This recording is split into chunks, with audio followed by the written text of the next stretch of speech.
तो प्रश्न बनता है कि क्या हम एक बंद कमरे में रेफ्रिजरेटर को ऑन करके उसका विंडो खोल दें तो क्या हमारा कमरा जो है ठंडा होगा कि नहीं होगा।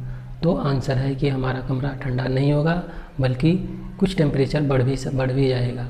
तो इसको समझने के लिए ये क्यों होता है, तो हमको रेफ्रिजरेटर के बारे में थोड़ा सा जानकारी लेना पड़ेगा कि वो कैसे कार्य करता है। तो हम देखते हैं कि रेफ्रिजरेटर में हमारे मेनली 5 पार्ट होते हैं। पहला रेफ्रिजरेंट होता है, एक कंप्रेसर होता है, एक कंडेंसर होता है, एक एक्सपेंसिव वाल्व होता है और एक इवापरेटर होता है, जो जिसमें अपना रेफ्रिजरेंट जो होता है ये इन चारों डिवाइस में सर्कुलेट करता रहता है, जिससे हमारा रेफ्रिजरेंट के अंदर ठंड होता है और बाहर जो है गर्म रहता है। तो इसमें जो है हम इस 4 डिवाइस में पहले हम शुरू करते हैं कि मान लेते हैं कि हमारा रेफ्रिजरेंट जो है कंप्रेसर से चलना शुरू करता है। तो जब कंप्रेसर से चलना शुरू करता है तो ये पहले जाता है कंडेंसर में। कंडेंसर कहाँ लगा रहता है, रेफ्रिजरेंट के बाहर लगा होता है। यह क्या करता है कि बाहर की ठंडी को अर्थात लो टेम्परेचर को एब्जॉर्ब करता है। और यहाँ से जब रेफ्रिजरेंट चलता है तो कंप्रेसर से, तो ये टेम्परेचर हाई होता है इसका और वेपर फॉर्म में होता है और प्रेशर भी हाई होता है। तो ये जब यहाँ से निकलता है तो जब कंडेंसर में जाता है तो कंडेंसर में बाहर की ठंडी हवा को वो एब्जॉर्ब कर लेता है।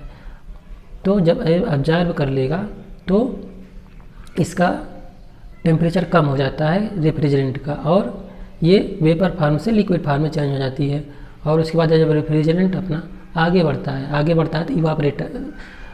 तो एक्सपेंसिव वाल्व में जाता है। एक्सपेंसिव वाल्व क्या करता है कि इस एक्सपेंसिव वाल्व में जो होता है कि एक छोटा सा छिद्र होता है, जिससे जो है अपना रेफ्रिजरेंट जो है प्रेशर के साथ निकलता है, जिससे वो क्या होता है उसका प्रेशर कम हो जाता है।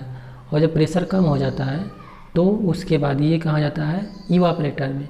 इवापरेटर क्या करता है, ये कहाँ लगा रहता है, इवापरेटर लगा रहता है अपना रेफ्रिजरेंट के अंदर।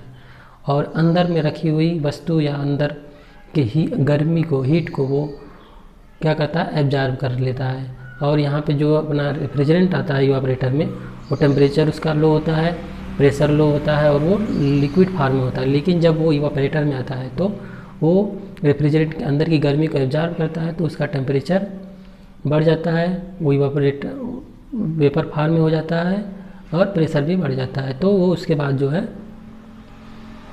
आगे बढ़ता है, फिर जो है कम प्रेशर में आ जाता है। तो ये साइकिल अपनी पूरी चलती रहती है।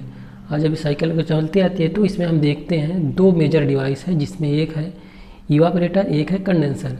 तो कंडेंसर क्या किया कि बाहर के लो टेम्परेचर को एब्जॉर्ब किया, अर्थात बाहर की ठंडी को लिया। और इवापरेटर क्या किया, इवापरेटर अंदर की गर्मी को एब्जॉर्ब कर लिया, अर्थात अंदर की हीट को एब्जॉर्ब कर लिया। तो ये एक बंद कमरे में ही हो रहा है। तो एक तरफ गर्मी निकल रही है, एक तरफ एब्जॉर्ब हो रही है। तो ये हमारा क्या है, एक फिक्स सिचुएशन बन जा रही है, अर्थात कांस्टेंट सिचुएशन बन जा रही है। एक तरफ निकल रहा है, एक तरफ एब्जॉर्ब हो रहा है।